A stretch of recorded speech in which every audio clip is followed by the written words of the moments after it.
This is I Want You by James Montgomery Flagg.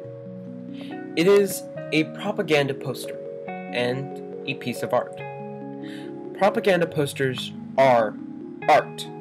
No matter what your definition of art may be, it is hard to argue that the skill and technique needed to create such pieces are not, quote-unquote, artistic.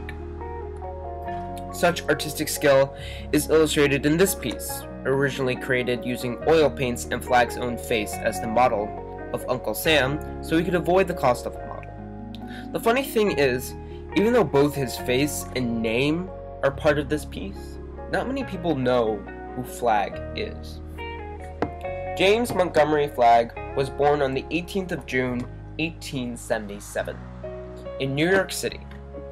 He was a great artist from a young age. He sold his first illustration at age 12 for $10, and later became a magazine illustrator and propaganda artist. Flagg's inspiration for the piece was a similar and earlier piece popular in Britain from 1914, featuring a grim-looking Lord Kitchener urging Britons to enlist in the army. When Flagg was creating this piece, he made 4 notable decisions when it came to the form: the character used, the color, the use of text, and the use of space and perspective. Flagg used the character of Uncle Sam, already an American folk hero based off of Samuel Wilson, a meat packer from Troy, New York, who supplied barrels of beef to the United States Army during the War of 1812. Why? Because Uncle Sam, which is usually used to represent the US government, spoke to the American public better than any other politician or general could. Flagg's use of color emphasized the character of Uncle Sam by beautifully decorating the character in a wash of red, white, and blue, reminiscent of the American flag. In the official 38-inch by 25-inch poster, the text reads, "I want you for US Army." The words are printed in black text with red around the edges, except for the word "you," which is entirely in red, for the express purpose of speaking to the viewer on a more personal level. Additionally, Flagg takes advantage of 3D space and perspective by bending Uncle Sam's elbow and pointing his finger downward, giving the illusion that Uncle Sam is above the viewer, while in his inspiration, Lord Kitchener points straight forward, making it seem like Kitchener is on the same eye level as the viewer.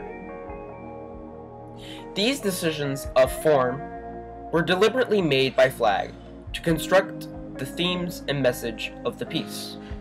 The use of Uncle Sam as a character and the vibrant colors of the American flag create a theme of patriotism, which speaks even more loudly when viewed by an American.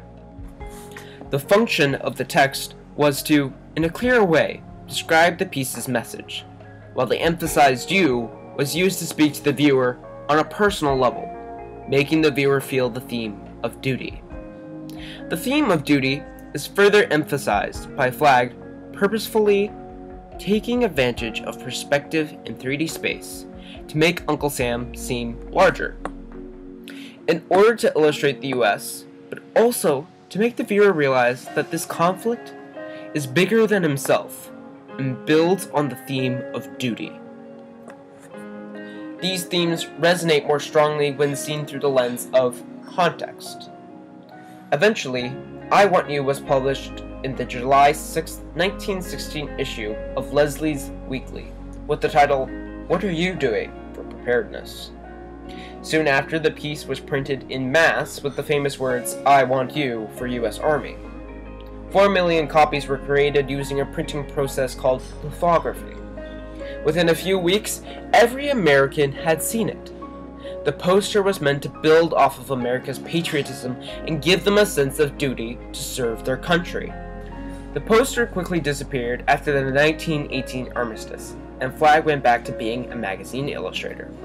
Then, on December 7, 1941, at 8 a.m., hundreds of Japanese fighters launched a surprise attack against the United States fleet, docked in Pearl Harbor. 2,400 Americans died in the attack, and another 1,000 were wounded. Due to the poster's popularity in World War I, by the time the United States announced its entrance into the war, plans for its mass reprinting were already in place. But this time, the poster would be more effective, with the threat of imminent destruction burned into the minds of every American. This threat and the patriotic themes of the piece helped it accomplish its mission more effectively. During the war, 16 million Americans served in the United States Armed Forces. A large number of those volunteers could be attributed to I Want You's effectiveness. During his lifetime, Flagg had contributed 46 works to support the war effort. But this one persists in popular culture, in movies, on Amazon, at Target, because of its mass printing during the World Wars and Flagg's effective use of character, color, text, 3D space, and perspective to illustrate visceral themes of patriotism and duty. Even though James Montgomery Flagg's name has started to fade, this piece will live on for years to come. So in a way, his name will live on for as long as the words, I want you, for U.S. Army, ring in our ears.